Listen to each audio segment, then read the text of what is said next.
Okay, now we're talking about this is clip 2, talking about the Chris Brown, Jenny Johnson tweet episode where they were tweeting at each other nasty things. So let's pick it up. All right, but on the serious side, she has gotten death threats, and she's not whining about being a victim, but she certainly has not been shy about pointing out what he said, and as you say, kind of publicizing it. Here's my question. Did you know who Jenny Johnson was before this? I do now. Point taken. Exactly. Exactly. It's her fucking fault. Yeah. I didn't know who you were either. I don't.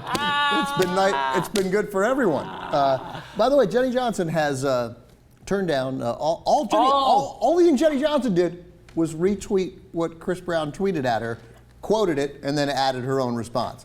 Which were funny. Which were generally funny. That was her massive publicity campaign. Mm-hmm. And now, yes, The View and CNN have given her significant publicity. And she has turned down, I believe, every interview request.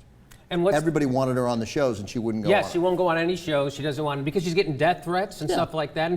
And she feels a little bad about it. She says, look, I did start it. She's not apologizing. She's like, yeah, I started it. Yeah. Yeah, she's not calling herself a victim. She's not asking for protection. She just tweeted some funny stuff at Chris Brown. And she actually says, look, hey, it wasn't my finest hour. Yes, yeah. So that's all that's happening here. She's got more to say. Well, people always like the bad boy. That's part of our history in this culture at large. I mean, James Dean on down. Yeah, Chris Brown's just like James Dean. Remember when James Dean wrote all that stuff about wanting to shit in Natalie Wood's mouth? Remember that? Remember that? And then he put it in the Variety newspaper for everybody to see? Remember when he did that? Are you kidding me? Chris Brown was great in Giant. Yeah, Chris Brown, he's just a bad boy. How many Oscar nominations does Chris Brown have? I can't remember. He's got a bunch. Yeah, in this society, we like the bad boys. We just don't want them to be criticized because it reminds us that we might be idiots. Yeah, okay, here, she goes on. But keep in mind, Howie, Chris Brown is not the first celebrity to be violent. People are acting as if he broke the mold in this whole thing. That's just not the case. Oh no, he didn't break the mold at all. You mean the mold that was set by Ike Turner, Charlie Sheen, and Mel Gibson? You mean that mold? No, that's thoroughly intact, that mold. Yeah, that's I like that because other people at other times might have been violent. Yeah. Lay off of Chris Brown. Yeah. I mean, this is the same thing that me and Pat Buchanan used to say about Pol Pot. Right? It's not like he broke the mold, right? There's Attila the Hun, there's Hitler, Stalin, there's a lot. Give him a break. He's not breaking a mold, right? Again, not the issue. It's not that Jenny Johnson was surprised. It's not that he's breaking a mold, right? It's that he's a misogynistic, unrepentant motherfucker. That's what this is. Okay, she's got more to say. She's got more to say. And I'm not in any way defending Chris Brown, and I'm not in any way defending physical, verbal, or mental abuse at all. No, you're not defending Chris Brown. You're just shamefully forgiving and dismissing his misogynistic bullshit. That's all. Can you imagine if Chris Brown's response to that first tweet when she says, that will age you, beating up women will age you, her first sort of tweet, if he'd gone to say, hey, I don't know what else I can say. It was a huge mistake. It was the biggest mistake of my life, and I feel terrible about it, but I'm trying to move on. But yes. Here's what you would not have done. Followed that up with another tweet. Because everyone would have been like, oh, look at Chris Brown. Oh, there you go. Yeah. No, instead he said, take your teeth out and suck my dick.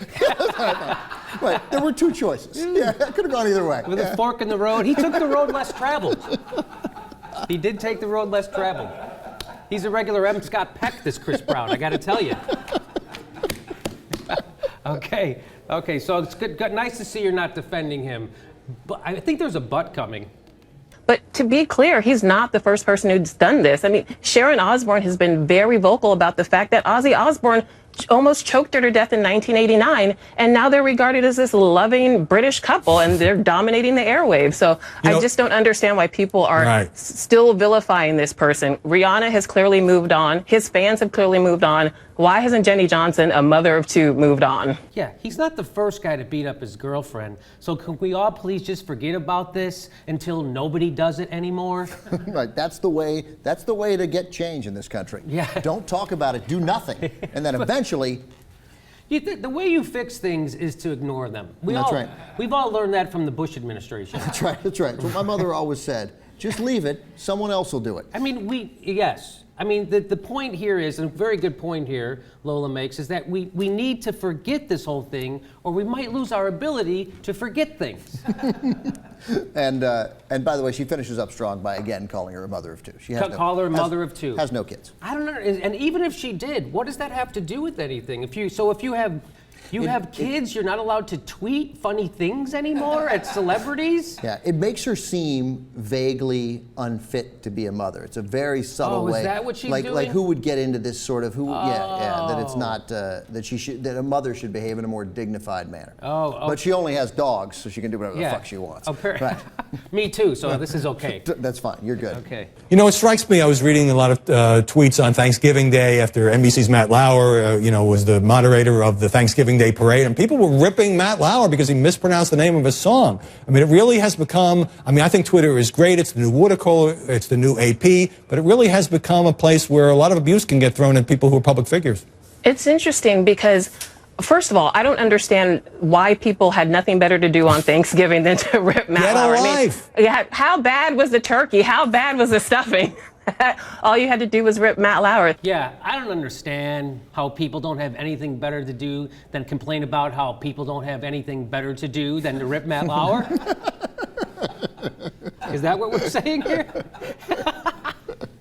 Come on, how bad was the turkey? Now I got to go on CNN and talk about you. This thing you're doing is that it's not important at all. Now we're going to take up some TV time. He loves Twitter, though. It's the new AP. What is AP? He meant Associated Press? Twitter's the new Associated Press. That's what. So my wife said that. She goes, she says, he means the Associated Press. I'm like, no, he doesn't. Nobody looks at Twitter like this is, by the way, Howard Kurtz, media watchdog, equated Twitter with the AP. Okay. Yeah. Woo. All right. There's still more to this. This man is a veteran. He's one of the best interviewers in the game. And I didn't watch the parade. I'm sure he did a fantastic job. He always does well. And regardless of the fact, personal attacks, taunts, jibes, they're not necessary. Yes, personal attacks, taunts, jibes, they're not necessary. We're all in this together to make shitloads of money. And by the way, I'll alert all the late night comedians, including Jay Leno and David Letterman, to cut it out with the making fun of people. Yeah. They're really not necessary, according to our cultural commentator, and I hope she doesn't have any kids. I just think Matt Lauer's like, what the fuck did I do? Why am I involved in this conversation? Exactly. Yeah. First of all, and then they're feeling as if they're going, and poor Matt Lauer. Matt Lauer couldn't give a shit what people say about him on Twitter. I guarantee it. He makes $25 million a year. Yeah. $25 million a year. 25, and they make fun of that. Is slightly more than I'm getting from the show. Is that right? Yeah. Well, but you're up to renegotiate, so it's not fair. Yeah. I'm going to bring. You're probably going to get a little bump. Yeah, I'm going to bring in Jenny Johnson. She's going to help me out on this one. Yeah, what did Matt Lauer do to deserve getting involved in this? And then they get into the anonymity here. Okay. Oh, yeah, okay. Here we go. I think it's this weird mob mentality, and it's very easy for people to diss another person in the comforts of their own home and when they're in relative anonymity. Yeah, the relative anonymity, like at Jenny Johnson. The comedian Jenny Johnson doing it anonymously under her own name. With a picture of Jenny Johnson. Next to her name. Next to her name. Oh, what an anonymous little mother of two. How are we going to figure out who this person is? We got to get some of those computer guys. They'll break it down. They'll do an IP trace. We'll find out who this really is. That's right. We'll get the nerds on this one. Totally. We'll figure out who this Jenny Johnson character is. That's right. Yes. Okay. But he's got to have his handlers right there verifying every one of these tweets before they go out. I mean, he misspelled hoe. Come on. I was going to be... Can I just say something? What's her name? Lola. Lola, can I just say something? There's no need for the ridicule and the jibes and the taunts. Mm-hmm. So he misspelled something. You're supposed to ignore it and shut up. Now you know what's going to happen? Chris Brown's going to shit in your retina. And guess who had it coming? You. And I hope to God you don't have fucking kids.